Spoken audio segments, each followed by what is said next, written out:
Hello friends, welcome to the channel. दोस्तों आज आपके लिए बहुत ही नॉलेजफुल और प्रैक्टिकल वीडियो आ गया है। आप दोस्तों आज देख पा रहे होंगे, ये हमारे सामने रखी है ऑक्सीजन एनालाइजर की प्रोब।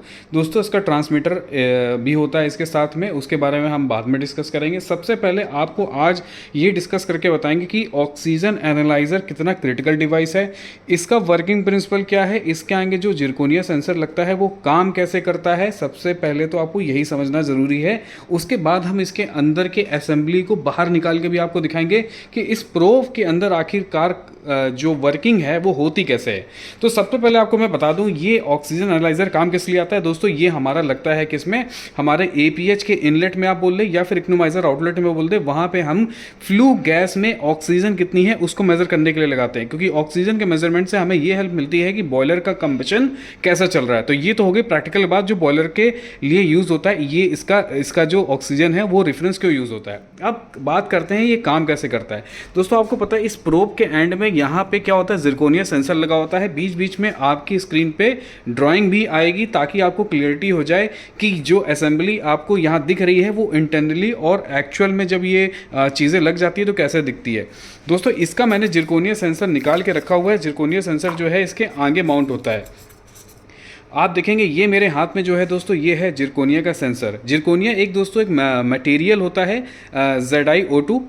तो ये एक मटेरियल है जो इसके आगे यहाँ पे क्या होता है, ऐसे इंसर्ट रहता है। ये आगे पार्ट इंसर्ट रहता है और यहाँ पे आपको 4 बोल्ट दिख रहे हैं। ये बोल्ट जो है वो यहाँ पे टाइट हो जाते हैं, ठीक है। ये बोल्ट यहाँ पे टाइट होते हैं और एक यू टाइप का एक ट्यूब होता है जो यहाँ पे और इसके अंदर जाके कनेक्ट हो जाती है। वो ट्यूब इसलिए इंपॉर्टेंट है क्योंकि वो ट्यूब जो है दोस्तों वो आपकी जो हम कैलिब्रेशन गैस है उसको देने के लिए उस ट्यूब का यूज़ करते हैं। वो ट्यूब के बारे में भी आपको बताएंगे। अब चलिए बात करते हैं ये जिरकोनिया सेंसर काम कैसे करता है। दोस्तों आप देखेंगे जिरकोनिया सेंसर की 2 साइड है, एक साइड ये है, एक साइड ये है। तो दोस्तों जिरकोनिया सेंसर में ये वाली साइड जो है ये हमारा कहाँ पे रहता है, ये हमारा मेजरमेंट यानी हमारा बॉयलर में रहता है। बॉयलर में जो फ्लू गैस है उसके मेजरमेंट के लिए। और जो दूसरा साइड है दोस्तों वो कहाँ पे रहता है। दोस्तों आपको बताया जाता है कि इसमें एक रेफरेंस एयर भी दी जाती है। तो वो रेफरेंस एयर वाले साइड जो है वो ये है। तो दोस्तों काम कैसे करता है कि जैसे ही जब ऑक्सीजन का कंसंट्रेशन एक इस तरफ और ऑक्सीजन का कंसंट्रेशन इस तरफ तो एटमॉस्फेरिक होता है यानी 21%, और इस तरफ वो कंसंट्रेशन होता है जिसको हम मेजर करने वाले हैं।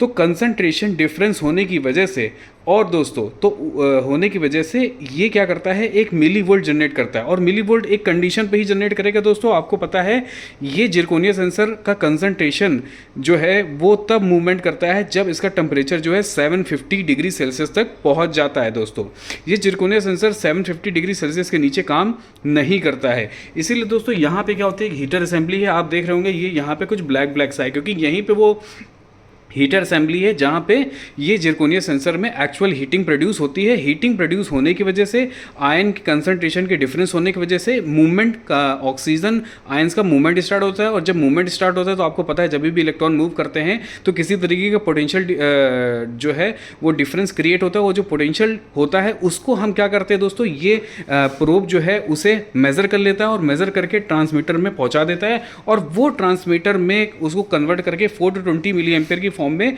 डीसीएस या पीएलसी में शो कर दिया जाता है।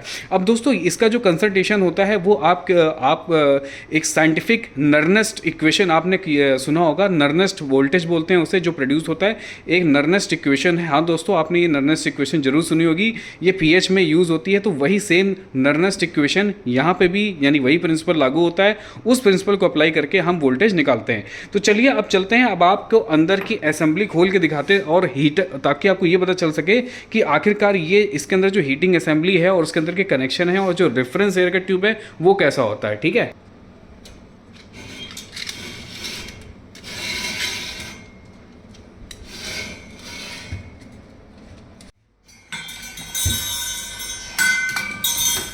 तो दोस्तों ये मैंने पूरी असेंबली खोल ली है और अब यहाँ पे ये देखिए ये पूरी असेंबली जो है प्रूफ के अंदर रहती है। दोस्तों ये कनेक्शन जो होते हैं मैं इसका फिगर आपको दिख रहा होगा, इसके ऊपर एक हेड माउंटेड टर्मिनल ब्लॉक होता है। तो ये वायर जो है उस टर्मिनल ब्लॉक पे लगे होते हैं। तो दोस्तों ये वो पार्ट हो गया, ये जो स्टार्टिंग पार्ट हो गया। यहीं पे क्या होता है दोस्तों, आपका जिरकोनिया सेंसर जो है वो यहाँ पे माउंट होता है, यहाँ पे ये एस के अंदर चला जाता है, राइट। और ये जिरकोनिया सेंसर देखिए यहाँ पे ये आप जो तार देख रहे हैं बीचों बीच, ये हीटर का तार है, इसके अंदर हीटर है।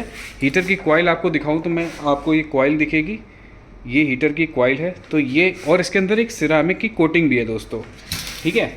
और साथ ही साथ आपको बताता हूँ इसमें कौन कौन से वायर आते हैं दोस्तों। ये तो हो गया हीटर का तार। इसके अलावा यहाँ पे एक थर्मोकपल, यानी जिसका टेम्परेचर कितना हो रहा है, तो एक थर्मोकपल के वायर भी आते हैं जो टेम्परेचर सेंसिंग देते हैं।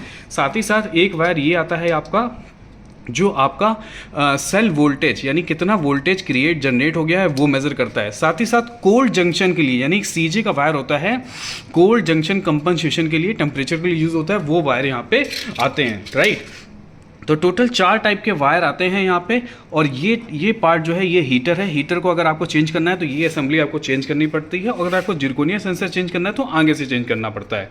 तो क्या होता है दोस्तों, इस जिरकोनिया सेंसर के आगे पीछे क्या होता है, एक प्लैटिनम का इलेक्ट्रोड होता है जो वोल्टेज को कलेक्ट करता है, और वो वोल्टेज डिफरेंस को ये तार जो है मेज़र करके बाहर हमारा निकाल के देता है। तो इस प्रोब के अंदर ये इस तरीके से अरेंजमेंट होता है। इस प्रोब में यहाँ कहीं हीटिंग नहीं होती है। और दूसरी खास बात आपको बता दो, ये प्रोब जो है दोस्तों एक स्पेशल सिलिकॉन कार्बाइड के मटेरियल की बनी होती है। ये प्रोब की खास बात ये होती है कि सिलिकॉन कार्बाइड में high temperature 1400 to 1500 degree celsius तक के टेम्परेचर को ये प्रोब आसानी से एब्जॉर्ब कर सकती है। कोई भी प्रॉब्लम नहीं होती, हार्ड होती है, काफ़ी सख्त होती है। तो इस वजह से ये ऑक्सीजन एनालाइजर को काफ़ी प्रोटेक्ट करके रखती है। दूसरी खास बात ये होती है दोस्तों कि ये जो प्रोब है ये इसको हमेशा हमें कभी शॉक नहीं देना चाहिए, कभी बहुत ज़ोर से नहीं पटक के रखना चाहिए, क्योंकि जो आगे का सेंसर होता है दोस्तों ये बहुत ही डेलिकेट होता है। इसको आप जरा सा भी पटकेंगे तो इसमें क्रैक, अगर हेयर लाइक भी क्रैक आ गया, जैसे मैं आपको दिखाता हूं, इसमें हेयर लाइक क्रैक है,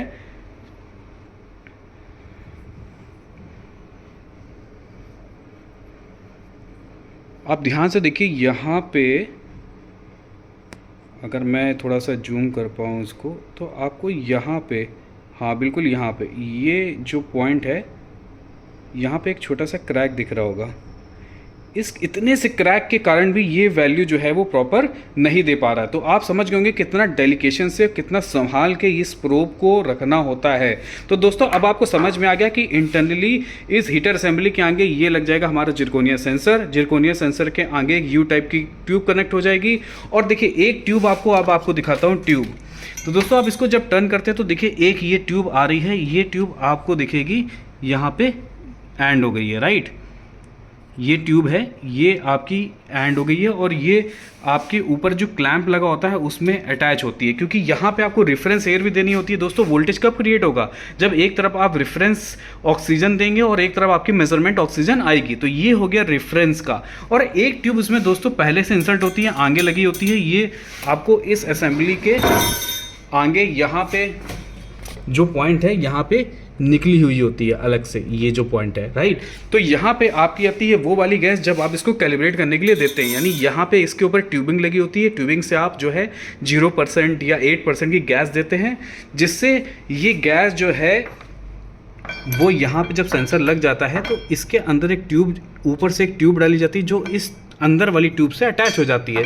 तो वो हवा जो है वो यहाँ पे आके बीचों बीच जाती है, जिससे ये 0% और 8% वाली ऑक्सीजन के बारे में क्लियरली बता देता है कि कितने परसेंट की हमारी कैलिब्रेशन गैस आई है। तो ये हो गया रेफरेंस गैस का ट्यूब, वो हो गया अंदर वाला आपका कैलिब्रेशन गैस का ट्यूब, और ये हो गई आपकी असेंबली, और ये हो गई आपकी हीटर असेंबली। तो बस इतने इंटरनल पार्ट्स होते हैं, बहुत ज़्यादा रॉकेट साइंस नहीं होता। ऑक्सीजन एनालाइजर को बहुत ही टफ समझते हैं, लेकिन ये बहुत ही सिंपल था। अब आपको समझ में आ गया होगा कि किस तरीके से ये काम करता है। तो मैं फिर से एक वाइंड अप करके एक समरी बता देता हूँ कि हमारा जिरकोनिया सेंसर तब काम करता है, पहली कंडीशन ये, जब उसका टेम्परेचर 750 डिग्री सेल्सियस पहुंच जाता है। काम करने का मतलब है कि ऑक्सीजन आयन का जो कंसंट्रेशन है, वो जो मूवमेंट है ऑक्सीजन आयंस का, वो तभी हो सकता है जब टेम्परेचर उस लिमिट पे पहुंच जाए।